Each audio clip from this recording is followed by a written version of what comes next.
mas vou tentar. Então, não tenho que corresponder a esses padrões altos. Eu gostaria de me centrar no papel da defesa e da segurança dessas forças. E os grupos militantes e os grupos insurgentes estarem entranhados nas comunidades locais. E vou falar sobre o contexto da África Ocidental. Uh, os senhores e senhoras já estão familiarizados com a literatura sobre como atuar para contrariar essas tendências. As forças militares que também podem ajudar ao crescimento dos grupos militantes insurgentes. Muitas vezes há falta de preparação e há ações predatórias e que podem alimentar a insurgência, podem ajudar ao impulso inicial, mas também ajudar à percepção da fraqueza e corrupção das forças governamentais, como a Daisy disse muito bem, as, forças de defesa e segurança não são as principais razões porque os atores violentos, extremistas, atuam, como a Daisy disse. Isso tem muito a ver com um vácuo em termos de autoridade estatal, neste caso, governação e repressão indiscriminada. No entanto, as forças militares e as suas disfunções ajudam esses grupos a ganharem terreno. Nós conhecemos países que realizaram ações numa fase precoce para reestruturar as suas forças de defesa e segurança e foram bem-sucedidas de certa maneira e transformaram essas forças de capacitadores de insurgências militares em pilares que ajudaram a estancar essas insurgências violentas. Esse processo ressuscita mais do que expandir o tamanho dessas forças ou mais do que melhorar as armas da defesa, das forças de defesa e segurança. Como a literatura sobre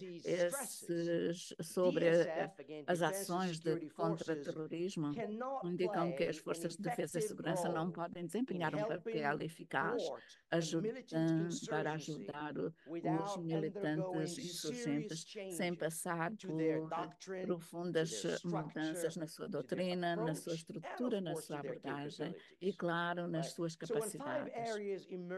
Há 5 áreas de importância crítica em qualquer esforço para reformar as forças de defesa e segurança, a sua postura e a sua capacidade, isto é, quando eles pretendem expandir-se, uh, por exemplo, 5 mil soldados.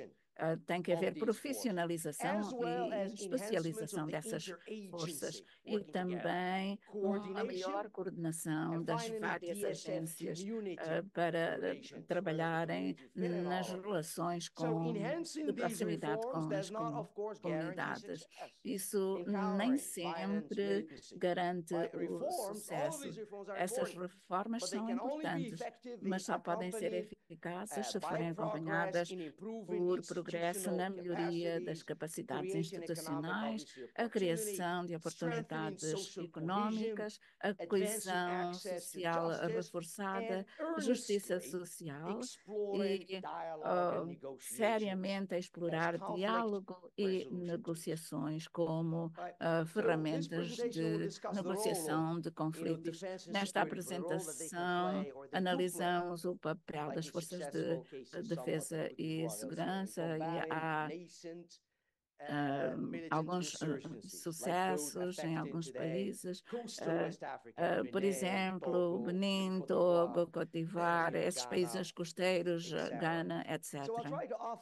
Eu vou tentar apresentar os padrões que as forças de defesa e outras organizações devem fazer ao conduzir as reformas que já lançaram. Isto é reforçar a eficácia dessas forças, mas também aumentar a legitimidade dessas forças. Como fazer recuar as forças militantes e insurgentes, como vimos no Benin, no Togo, etc. É necessário que os governos façam um esforço sincero e honesto para conhecerem-se a si próprios e os seus adversários. Isso, os governos que realizam avaliações dos seus pontos fortes e pontos fracos e investem em compreender os seus adversários, as suas capacidades, quais são os seus motivos, quais são as estratégias que os adversários usam para controlar e expandir. Esses são os países que estão numa melhor posição para conceber e aplicar essas respostas.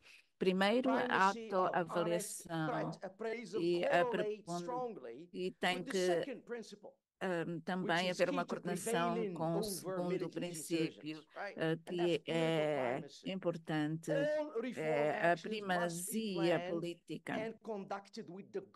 Isso tem que ser feito com o objetivo não apenas de preencher as lacunas, mas também introduzir melhoras e instilar a confiança nessas comunidades e queixas dessas comunidades como a de... E a maioria não se adere por causa das ideologias radicais, mas por outros motivos.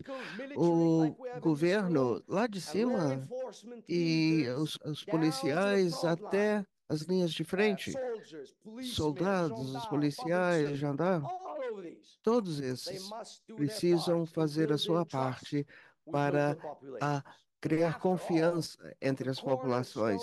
Então, a base de toda contra-insurgência é para consertar esse contrato social rompido.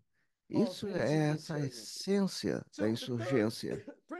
O terceiro princípio é melhorar as sinergias da intervenção entre todos esses atores, esses protagonistas, esses grupos, essas insurgências, porque na sua essência, a essência de uma colaboração, ah, de uma abordagem colaborativa para combater esses problemas, tem a ver com a confiança, a colaboração entre as autoridades locais e as comunidades, especialmente as comunidades que são mais expostas às vulnerabilidades e à violência.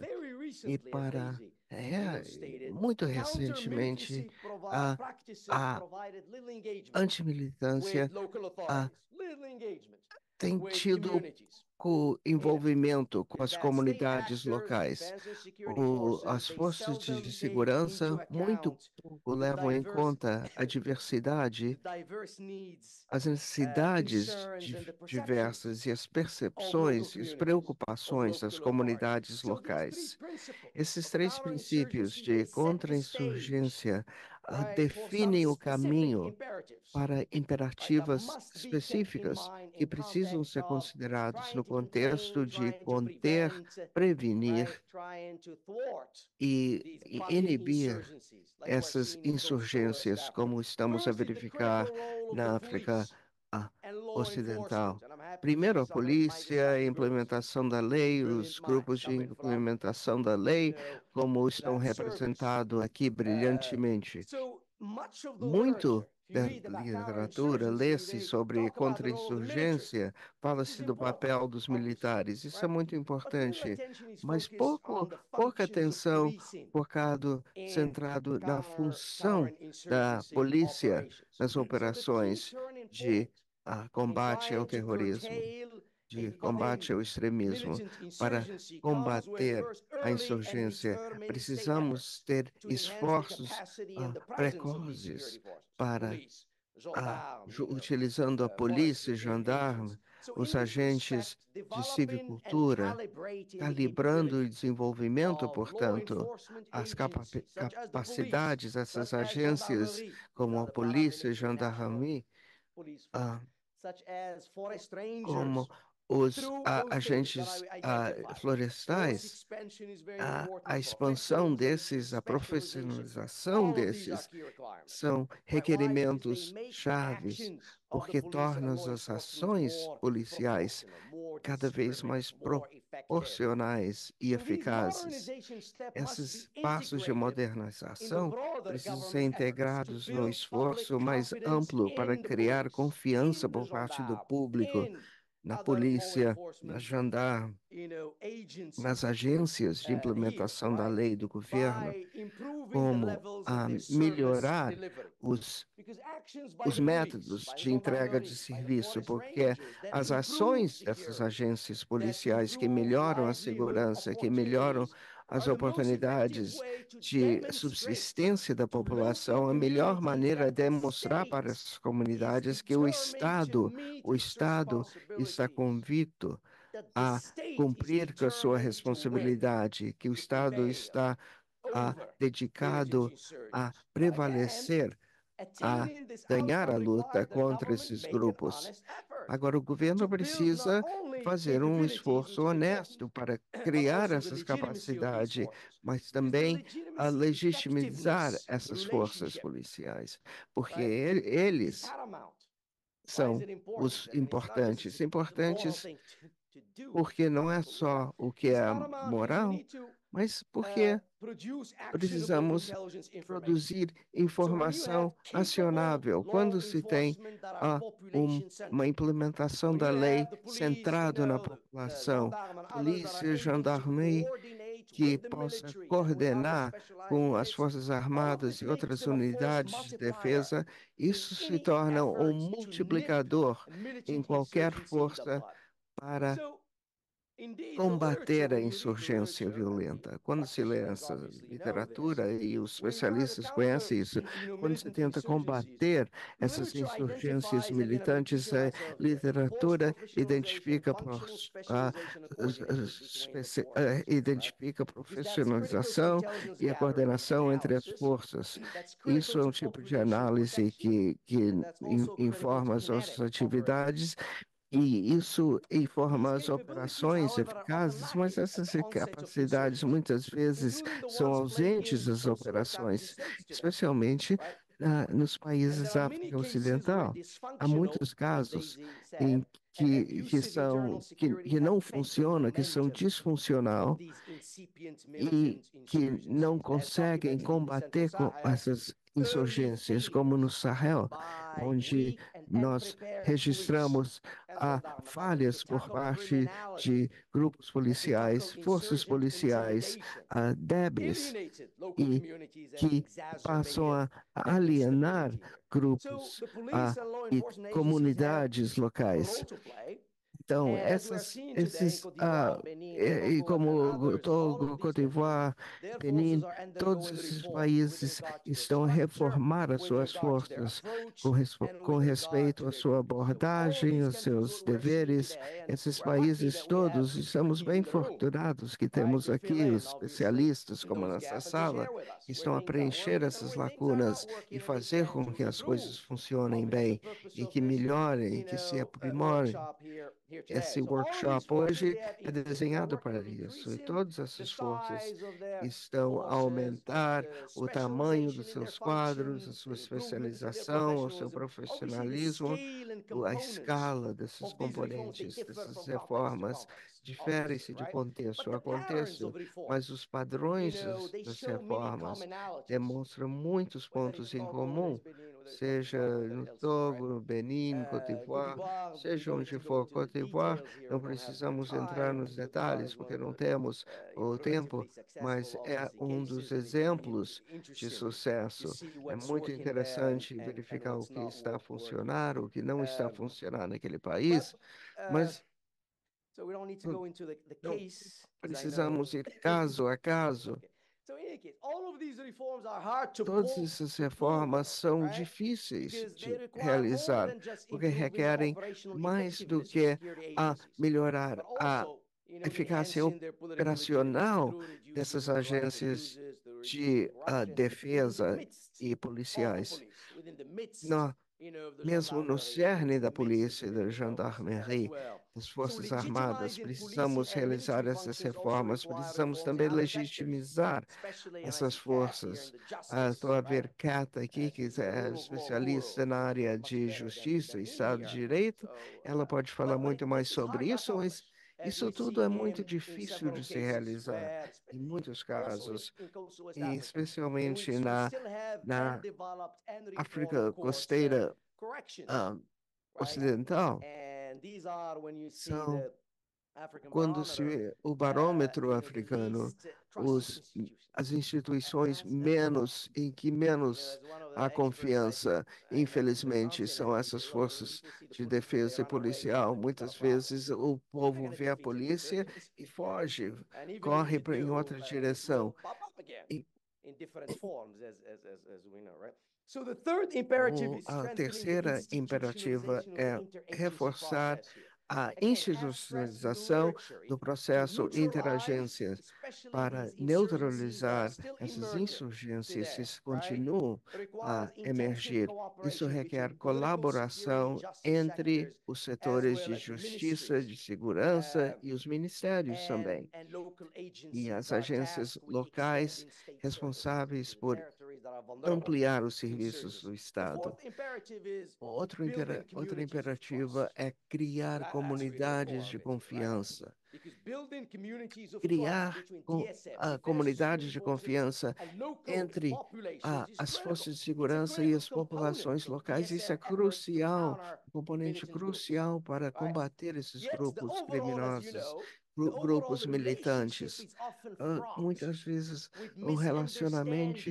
o relacionamento é embutido de maus entendimentos, a percepções errôneas e desconfiança.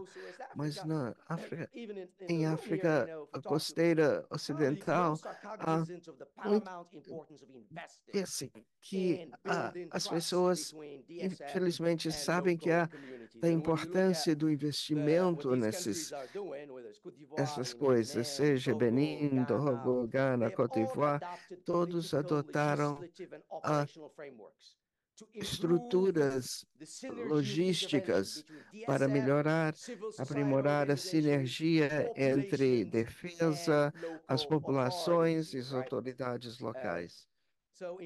E Côte d'Ivoire há cada vez mais mecanismos de colaboração e plataformas para diálogo entre os intervenientes, a autoridade local, população, sociedade civil, as autoridades policiais, a comissão de ética, as comissões de segurança departamental que organizam os prefeitos, as autoridades municipais, os líderes juvenis. Todos esses desempenham um papel crucial em criar confiança e colaboração entre as forças de defesa e a comunidade local, sensibilizando as populações quanto às questões de segurança e mediando conflitos também. O Benin, por exemplo, não precisamos entrar em tantos detalhes, os pormenores, mas isso está a acontecer. A moderador está muito paciente comigo, estou a passar do tempo, mas em todos esses países de África Ocidental, costeira, estamos a ver há esses esforços para complementar as respostas tradicionais militares e policiais. Isso demonstra algum progresso, um progresso real. Mas temos muito que aprender da experiência do Sahel. Não queremos que isso seja o caso nas demais regiões. E o processo de implementação tem sido complicado, no entanto, e dependo muito de vocês, os peritos, para aprender de vocês. Porque isso exige não só engajamento de populações, que é importante na resolução de problemas, mas engajar as comunidades, envolver as comunidades, é preciso se informar. Todas essas forças precisam se informar, adotar e implementar transformações da estrutura dessas forças, as forças de defesa, de segurança e policial. É muito difícil, porque todos estão a falar, vamos criar confiança, etc. É importante, mas como se faz isso? É a pergunta. E ainda faltamos isso. Por quê? Porque né, as pessoas não sabem como fazê-lo. Mas pode ser feito. Vou parando por aqui. Muito obrigado por vossa